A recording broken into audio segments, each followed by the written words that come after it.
Bismillahirrahmanirrahim. Masih bersama Ibu Penti, guru berprestasi kita yang kali ini pada part 1 sudah mendapatkan apresiasi yang cukup hangat dari Profesor Dadang Ansori. Sekarang giliran Ibu Penti memberikan tanggapan balik begitu atas panel yang diberikan oleh Prof. Dadang pada bagian 1. Saya kira sudah tidak usah diulang, Bangga, Bu Penti. Terima kasih kepada Prof. Dadang yang sudah memberikan pencerahan kepada saya khususnya dan untuk kita semua guru-guru yang bersabar mengabdi ya untuk mencerdaskan anak bangsa. Nah, tadi sudah ada pemaparan dari Prof bahwa kurikulum yang kalau sebelumnya mungkin kurikulumnya itu ya cukup misalkan dari disusun oleh sekolah misalkan yang KTSP itu. Tetapi karena pandemi seperti ini harus ada dipahamkan ya kepada murid sendiri misalkan atau kepada orang tua. Jadi kurikulum yang sudah disusun di sekolah itu harus disampaikan di keluarga gitu supaya bisa diketahui bahwa untuk 1 semester ke depan itu apa saja sih yang akan dipelajari, terus apa saja yang harus dipersiapkan, kemudian bagaimana hal tersebut, misalkan kalau kata Ki Hajar Dewantara kan pembelajaran itu harus trisentra atau 3 pusat gitu ya. Jadi sekolah sudah menyusun sedemikian rupa misalkan, nah sehingga 3 pusat pendidikan yang paling utama dan pertama adalah tentunya keluarga atau ayah ibunya misalkan, ayah ibunya yang harus mendampingi misalkan ketika sekolah sudah membuatkan nih kurikulumnya seperti ini misalkan. Nah, kemudian apa sih yang mesti dilakukan oleh keluarga ya, oleh orang tua misalkan dengan kurikulum yang sudah ada. Nah, dan juga tentunya satu lagi masyarakat sekitar. Nah, saya Prof ingin bertanya misalkan di masa pandemi seperti ini, bagaimana sih mengoptimalisasikan, misalkan mengoptimalisasikan kalau misalkan kita guru-guru nih bersama kepala sekolah dan stakeholder yang ada di sekolah, kita sudah secara sebisa kita, semampu kita sudah menyusun nih kurikulum seperti ini misalkan.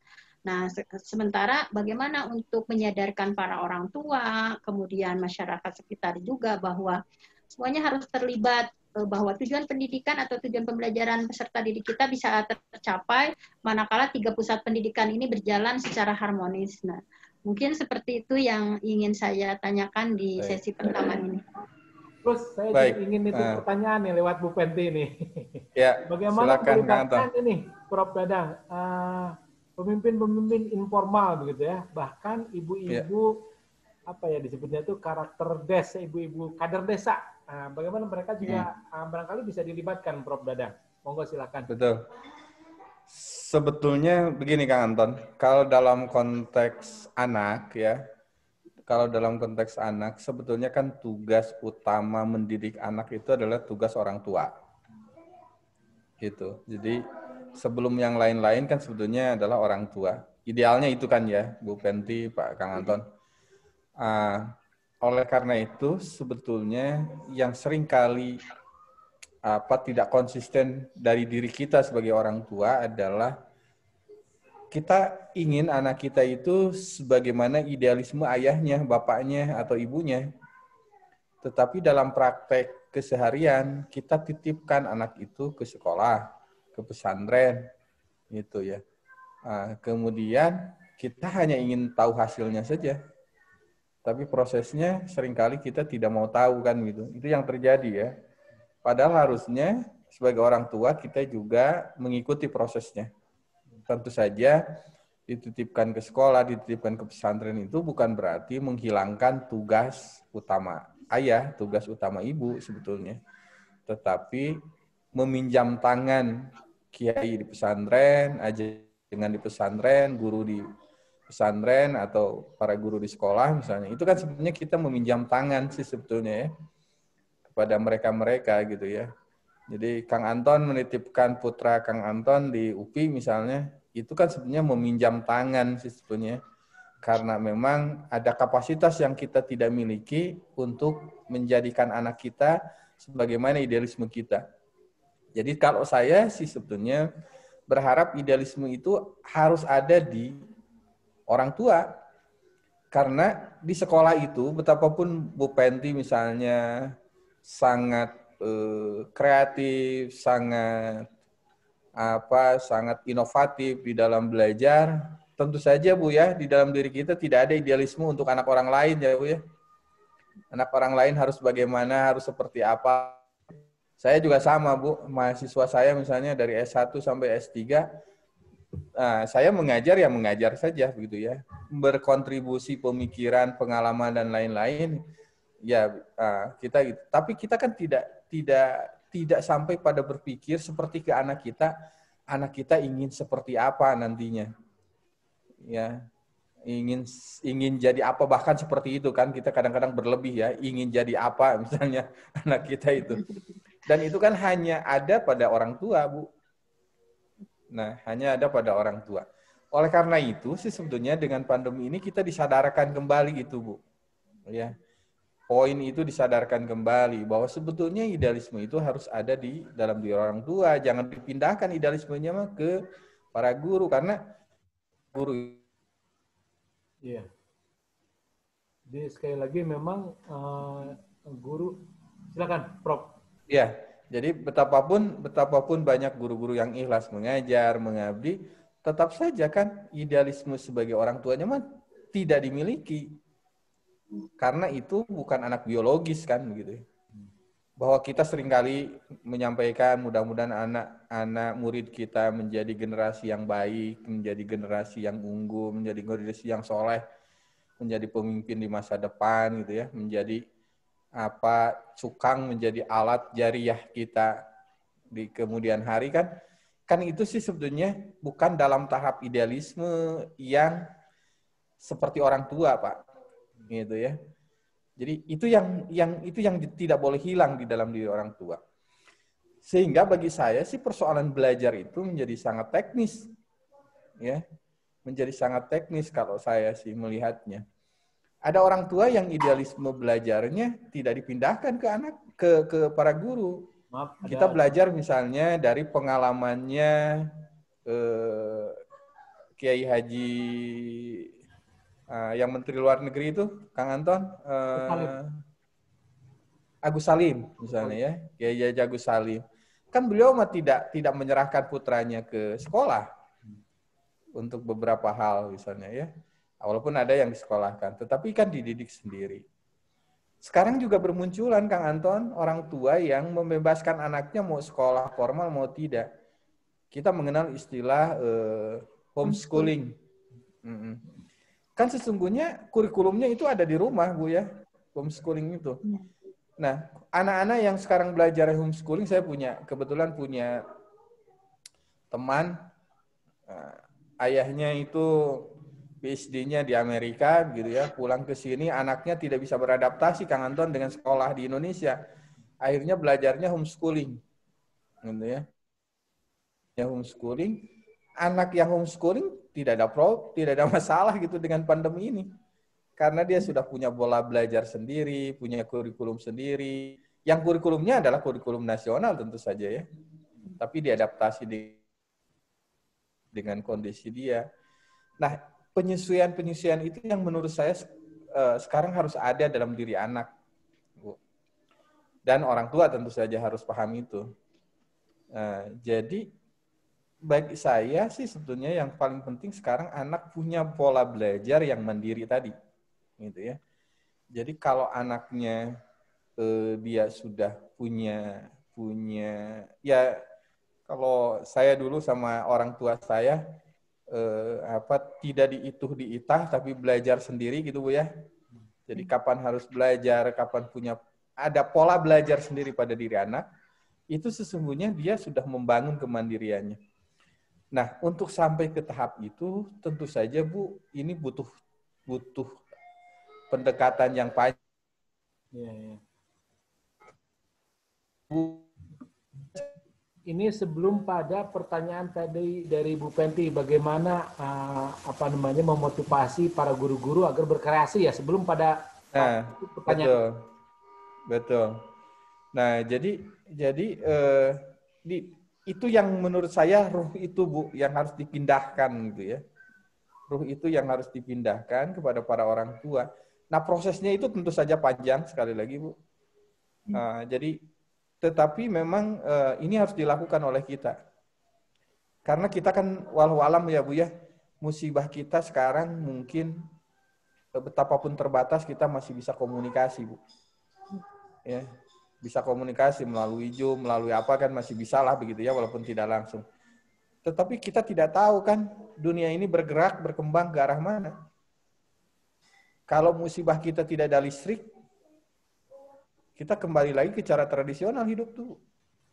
Kata ahli strategi perang, yang paling mengerikan dari perang ini adalah kita kembalinya ke zaman di mana seluruh alat teknologi canggih itu tidak bisa berfungsi. Jadi kalau sekarang orang berlomba membuat persenjataan, cukup dengan satu tekan di komputer, kemudian peluru kendali itu melesat gitu, Kang Anton. Itu ketika ada satelit, ketika ada listrik kan. Tapi ketika energi itu sudah tidak ada, Allah memadamkan energi. Kan kita kembali lagi, kita harus jalan kaki mungkin dari Garut ke Bandung, Kang Anton. Misalnya gitu ya. Nah, jadi orang tua dulu kita tidak masalah mereka jalan kaki dari Garut ke Bandung ya berhari-hari misalnya. Karena kekuatan fisiknya beda gitu ya. Kita sekarang tidak disiapkan untuk itu pada akhirnya, Anton. Nah, bagi saya kemandirian itu sudah harus sampai juga mengantisipasi hal-hal terburuk di dalam hidup ini, Anton. Ya, secara sosial gitu. Secara sosial, secara ekonomi, secara geografis gitu ya, teknologi dan lain-lain lah, banyak hal. Nah, jadi kalau tadi yang disampaikan oleh Bu Penti, strateginya Bu, kita harus komunikasi yang terus-menerus. Sama dengan kita berdakwah kan tidak sekali kemudian orang menjadi paham gitu. Apalagi dalam suasana orang tua kita orang tua anak-anak ya, sudah menyerahkan sepenuhnya anak-anak itu mau diberem dihidengkan gitu ya. Walaupun kalau oleh kita diapa-apakan protes juga gitu ya. Tetapi dalam hal materi pembelajaran mereka menyerahkan sepenuhnya gitu ya. Yang mereka sekarang merasa punten misalnya di beberapa pihak orang tua itu merasa kalau gagal guru yang disalahkan, kalau berhasil anak saya kan begitu. Nah, kan dalam kondisi orang tua yang seperti itu kita memang cukup berat Bu sekarang itu menjelaskan, meyakinkan orang tua, memahamkan, mencerahkan orang tua bahwa sesungguhnya ya kemandirian itu jauh lebih penting.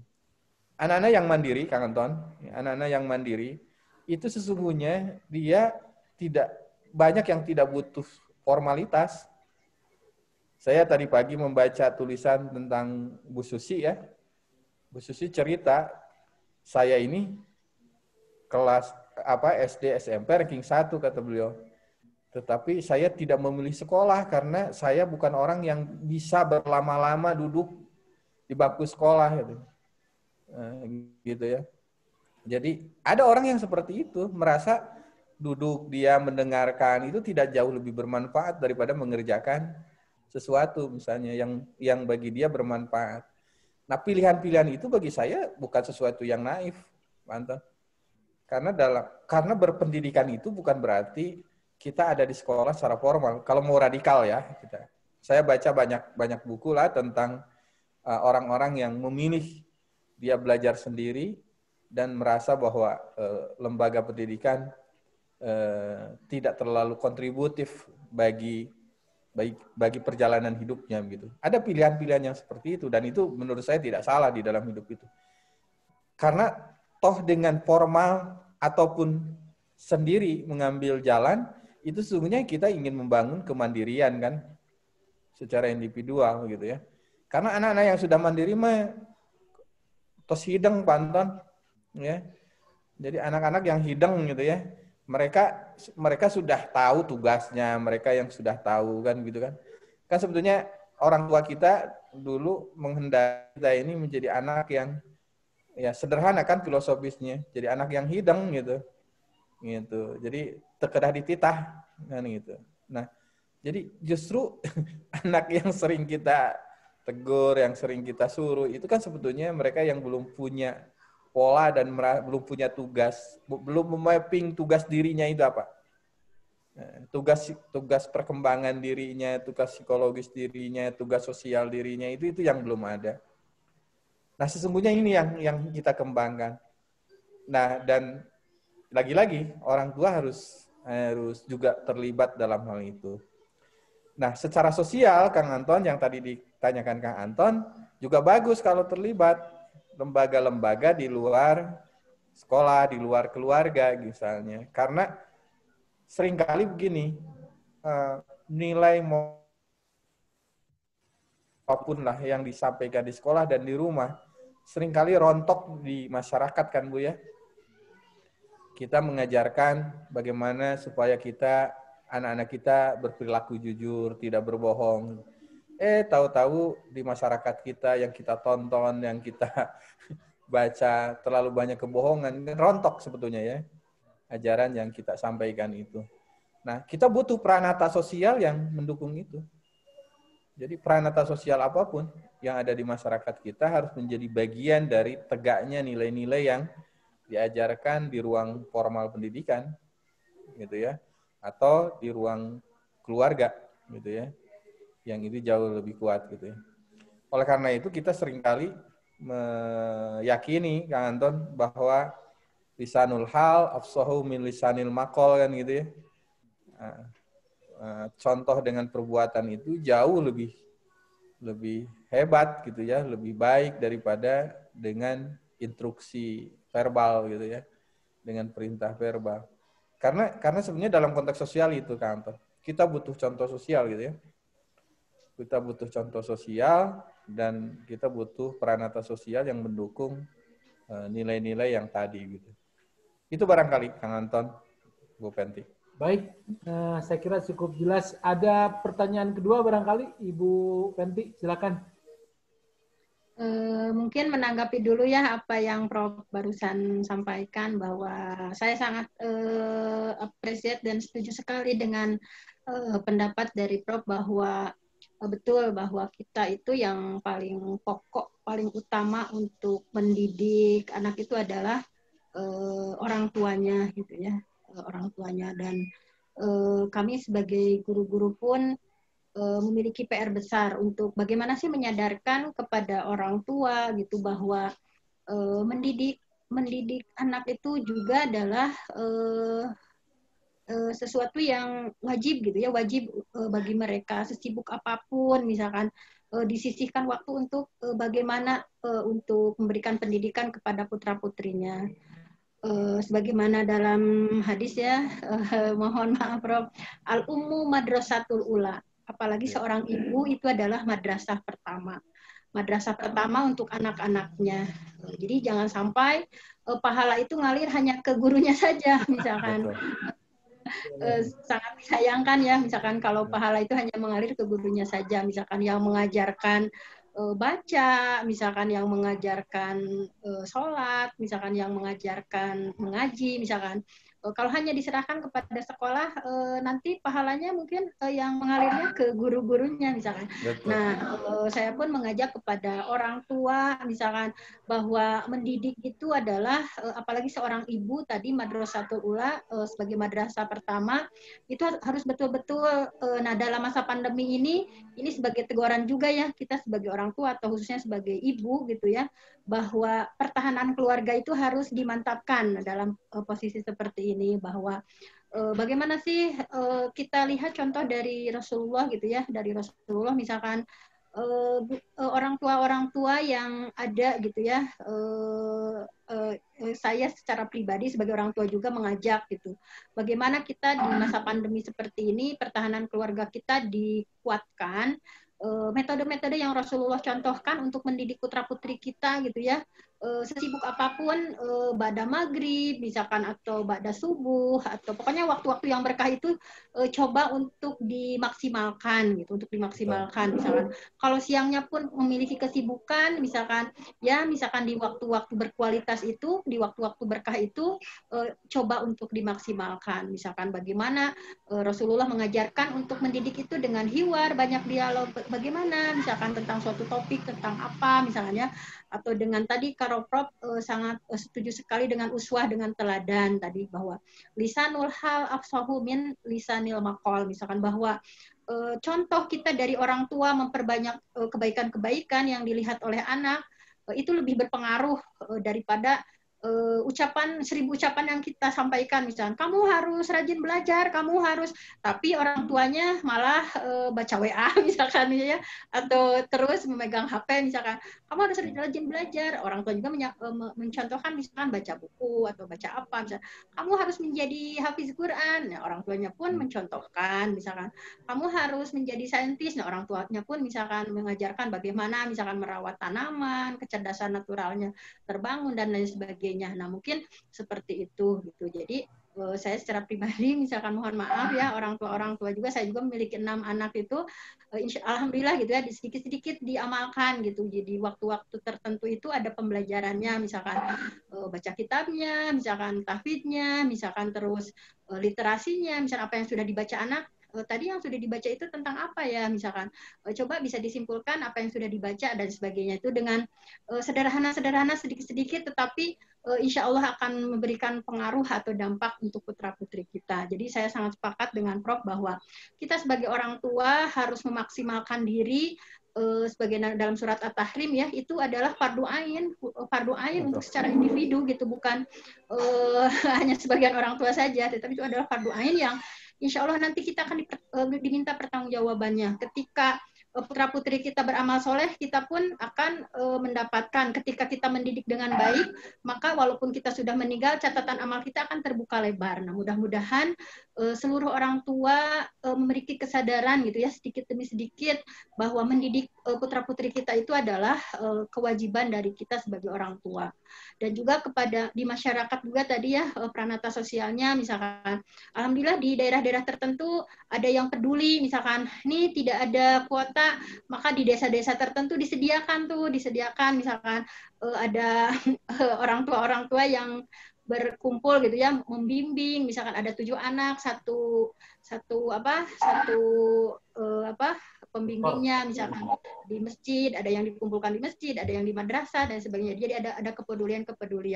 Kalau sudah seperti itu, misalnya guru-gurunya sudah dengan susah payah membuat kurikulum, menyiapkan modelnya, medianya seperti apa, berijtihad, bersungguh-sungguh mencurahkan segenap pikiran dan berbagai halnya. Kemudian orang tua juga tadi ya dengan penuh kesabaran memberikan pendidikan, dan orang-orang sekeliling pun peduli gitu ya, masyarakat di sekitar, baik ibu kader misalkan atau para tokoh-tokoh pendidikan atau tokoh-tokoh masyarakat sekitar peduli terhadap pendidikan. Insya Allah dalam masa pandemi ini banyak hikmah yang akan didapat. Misalkan tujuan pembelajaran bahwa kita ingin menyolehkan putra-putri kita ingin mencerdaskan putra-putri kita, insya Allah akan tercapai. Seperti itu, Prof. Luar biasa. Saya ingin mendengar saya menyebutnya tuntunan akhir atau ini kata akhir barangkali sekalian penutup dari Prof. Dadang. Mangga, Prof. Ya, terima kasih Kang Anton. Dari diskusi kita sih sebetulnya kita belajar ya Kang Anton. Hidup ini kan terus-terusan belajar lah. Dan belajar ini tiada akhir lah ya. Jadi pertama memang semua yang terjadi ini itu bagian dari takdir yang harus kita jalani gitu ya. Jadi tidak mungkin ada satupun makhluk di dunia ini yang keluar dari takdir Tuhan ya, karena memang semua proses perjalanan ini sudah ditentukan oleh Allah Subhanahu wa taala ya. yang paling penting bagi kita sebetulnya adalah belajar dari pengalaman dan belajar dari peristiwa gitu. Jadi Allah sebetulnya memberikan banyak hikmah gitu ya, banyak belajar lah gitu ya dari kehidupan ini. Kita kan tidak menduga bahwa kita akan sesulit ini menghadapi kehidupan ya. Jadi kita juga belajar dari kesulitan-kesulitan yang ada ini. Karena belajar dari kesulitan itu sebetulnya jauh lebih bermakna daripada belajar dengan kemudahan gitu ya. Nah, satu hal yang mungkin sangat penting dalam kondisi seperti sekarang ini, dalam konteks pendidikan yang lebih luas adalah kita harus lebih memiliki kesadaran untuk membangun kohesivitas sosial. Ya, kebersamaan, gotong royong, kesadaran sebagai makhluk kolektif itu kita uji sekarang itu, Kang Anton. Selama ini mungkin kesibukan kita menyebabkan kita menjadi egois ya, menjadi individualis gitu ya. Tetangga di sebelah tidak pernah tahu kondisinya seperti apa begitu ya. Kita juga mungkin membangun rumah, bentengnya tinggi-tinggi gitu ya. Seakan-akan kehidupan ini cukup kita jalani dengan kesendirian gitu ya. Nah, dengan ujian ini kita mesti kembali lagi untuk melihat bahwa kohesivitas sosial itu sangat dibutuhkan. Ternyata jangankan sehat, Kang Anton, sakit saja itu saling berinteraksi gitu kan. Ya, sekarang kita sendiri kan, tapi juga menyelamatkan banyak orang gitu ya, orang lain. Dan itu yang saya sebut dengan kohesivitas sosial gitu ya. Jadi kesadaran bahwa kita menjadi makhluk sosial itu betul-betul diuji oleh Allah Subhanahu wa taala sekarang ini. Sehingga itu tentu saja banyak yang kita peroleh, tetapi satu persatu memang harus kita coba bangkitkan, hidupkan kembali, gitu ya. Kita kembali lagi ke fitrah kita sebagai manusia tentu saja. Nah, dalam konteks pendidikan, ya ikhtiar-ikhtiar tentu saja harus kita lakukan terus. Tadi Bu Penti menginisiasi dengan modul, misalnya itu juga bagian dari ikhtiar ya. Kemudian guru kunjung itu juga bagian ikhtiar. Dalam waktu dekat mudah-mudahan pandeminya agak mereda, kita bisa mengikhtiari dengan pertemuan langsung di sekolah dengan batas-batas tertentu misalnya ya. Batas-batas jumlah siswanya, protokol kesehatannya dan lain-lain. Karena memang kita tidak mungkin tidak bertemu. Ya. Kita nggak bisa hidup sendiri di dunia ini, Anton. Nah, jadi itu juga harus diikhtiari gitu ya oleh kita. Jadi selama ini kita merasa anak-anak kita saja yang butuh guru gitu. Ternyata banyak guru juga yang stres di rumah gitu ya, ketika tidak bisa mengajar gitu. Jadi ternyata bukan hanya guru gitu ya, kita juga bukan hanya murid, kita juga sebagai guru juga sangat membutuhkan mereka ya. Mungkin di depan anak-anak itulah berbagai persoalan di rumah menjadi hilang ya Bu Penti. Persoalan sosial menjadi hilang ketika lihat anak-anak kita ya mungkin kejelimetan yang kita hadapi orang tua ketika mengajar itu menjadi ya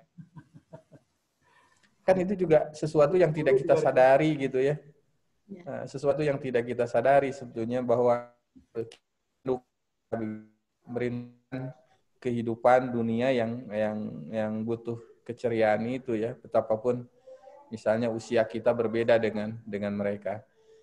Nah, kesadaran-kesadaran itu yang harus kita bangun ya. Selain memang yang